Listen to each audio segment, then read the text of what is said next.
atelier a pour terme le masochisme et la particularité de donner à ce mot un sens qui lui est complètement différent de celui que lui accorde le langage courant. En effet, dans le langage courant, le masochisme s'entend comme une appétence à la souffrance et plus précisément à la jouissance que l'on peut tirer de cette souffrance. Que cette souffrance soit physique, comme les mutilations, la torture, le port d'un cilice, ou que cette souffrance soit psychique, à savoir se rabaisser, s'amoindrir, se considérer comme un sous-produit de la vie, se taxer d'incapacité, vous savez, tous ces petits mots assassins dont nous nous gratifions à longueur d'année et à longueur de vie, qui font de nous des nullités absolues.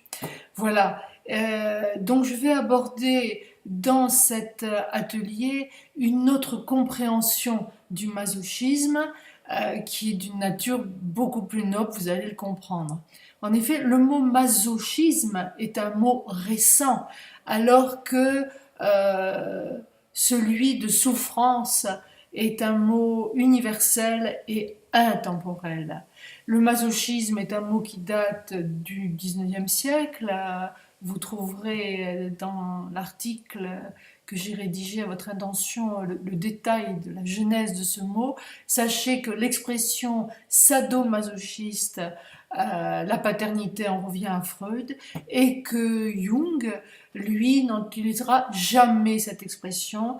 Il lui préférera des mots bien plus précis que sont ceux de la souffrance, du sacrifice et de la crucifixion. Voilà.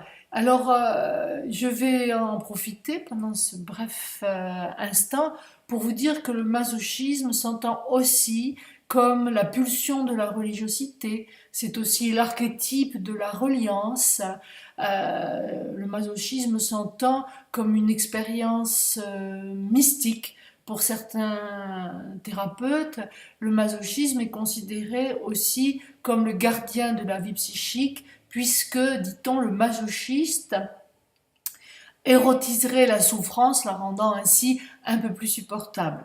Tout ça, ce sont des points de vue qui militent en faveur d'une question fondamentale qui porte sur le débat du mal. Est-ce que le masochisme relève d'un mal ontologique? Voilà, tout ça, vous allez le découvrir dans cet atelier et bien évidemment, pour pouvoir étayer mes propos, je vais m'appuyer sur des mythes qui sont célèbres, comme celui de Turandot, comme celui du livre de Job, et surtout un conte de Perrault, Grisez les 10, qui va vraiment éclairer nos lanternes à ce sujet.